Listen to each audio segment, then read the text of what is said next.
Welcome back to Dapur Koci. Hari ini kita mau share sesuatu yang berbeda dari biasanya. Biasanya kita masak, kita hari ini mau mengajarkan dan memberikan info tentang apa saja yang diperlukan untuk masak masakan Jepang. Nah, kalau mungkin bumbu-bumbu Indonesia udah pada familiar semua, tapi kalau bumbu-bumbu Jepang pasti masih ada yang bingung gitu kan. Kenapa ini harus dipakai di sini? Kenapa itu harus dipakai di situ gitu.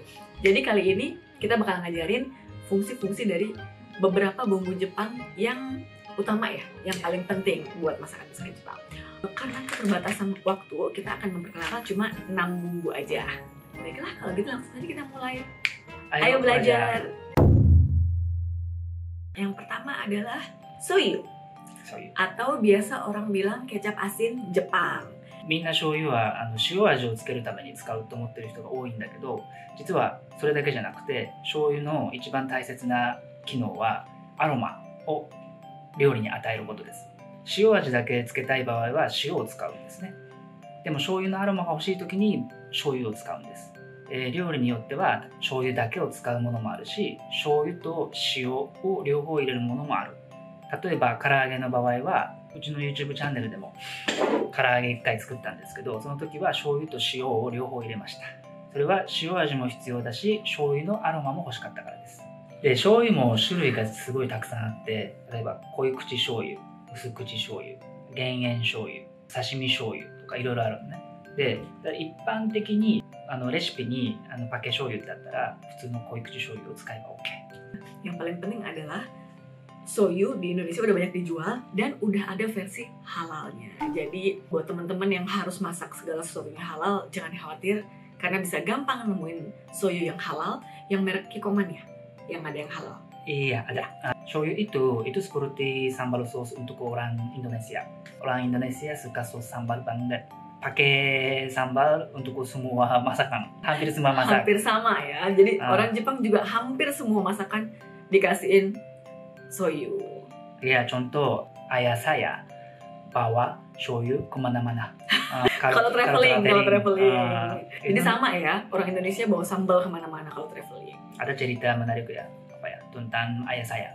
Ya, kakak saya pernah kerja sebagai koki Italian. Terus awalnya ya tentu aja family kami pergi ke restoran itu cobain masakan my sister. Tapi you know apa ayah saya bilang di sana? Resto Italia itu. Ayah nanya ke staff, hey, ada shoyu?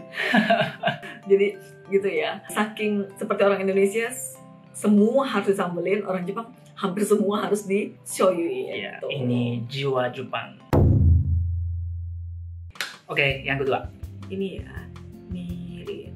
Nah, kalau mirin ini biasanya dipakai buat memberikan rasa manis. Tapi ternyata mirin ini ada bedanya. Tapi ini nggak ngerti bedanya apa, jadi mungkin Coach lebih bisa menjelaskan. Ya, tujuan pakai mirin itu untuk kasih rasa manis dan shining. Mengkilap.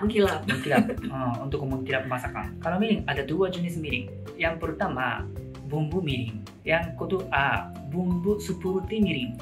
Ada dua-duanya ya. Terus yang bumbu mirin itu termasuk alkohol. Kalau di sini kira-kira 14%. Ya, tapi kalau bumbu yang seperti mirin itu hampir nggak ada alkoholnya. Jadi di bawah 1% alkoholnya ya. Terus sekarang udah ada mirin halal. Nah, mirin halal ini bisa dicari di Tokopedia.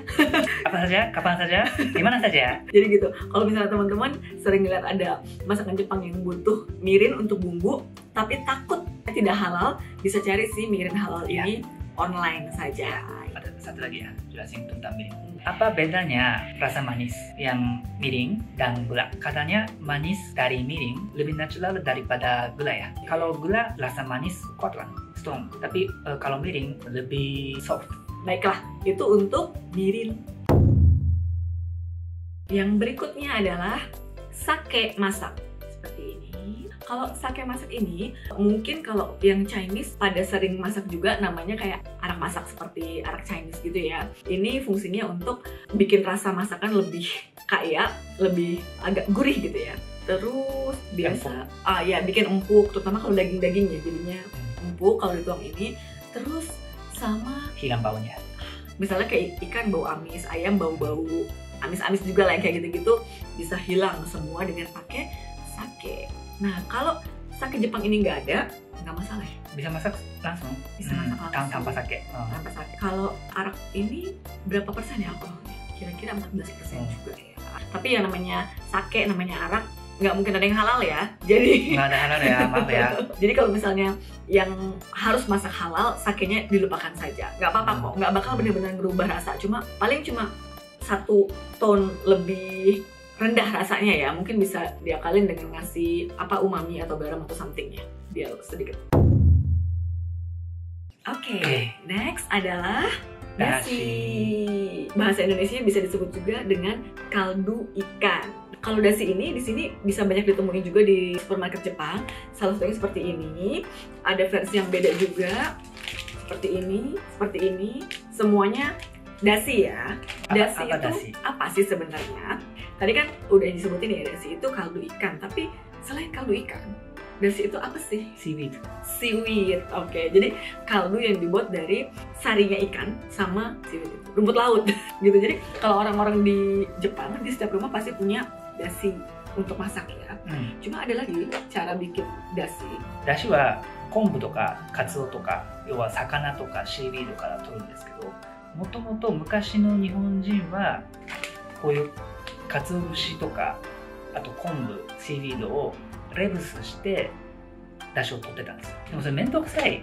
malas kan? Jadi sekarang hampir semua rumah di Jepang pakai yang instan. Ya. Eji-san, dashinya halal nggak? Kalau tentang halal apa enggaknya, itu rata-rata dashi ini halal. Cuma untuk memastikan, mungkin bisa dilihat di bagian ingredientsnya ada alkohol apa enggak ya. Cuma kalau dari semua dashi yang kita punya di rumah ini halal semuanya, nggak ada alkoholnya. Biasanya yang ada alkoholnya itu yang ada pengawetnya. Jadi pakai alkohol ini biar lebih awet begitu. Tapi kalau yang normal-normal sih harusnya halal. Next adalah miso paste. Nah kalau di Indonesia udah banyak ya bisa ditemuin di supermarket, nggak cuma supermarket Jepang, supermarket Indonesia juga ada dan mereknya juga beda-beda. Ini kebetulan kita punya yang seperti ini. Rata-rata kita semua tahu miso ini untuk bikin miso soup ya. Kalau di makanan Jepang tuh yang ada di mangkok kecil sendiri. Seperti ini. Misonya ini Eji-san, bikin dari apa? Miso ini dari kedelai. Kalau miso ini ngasih rasa apa sih Kojan ke masakan? Rasanya miso. Rasa miso. Ya, rasa miso yo. Aroma miso. Aroma miso ya. これも醤油と一緒。優しいんだけど、ada aroma miso だから。Jadi untuk pelengkap ya, pelengkap di resep-resep bumbu-bumbu masakan. Begitu. Ini halal nggak? Miso biasanya sih halal. Baru-baru ini ada miso yang ada sertifikasi halal ya. Kalau ke hotel cari yang ada logo halal. Yang ada logo halal di Tokopedia. Gampang ya, tinggal ketik miso halal gitu.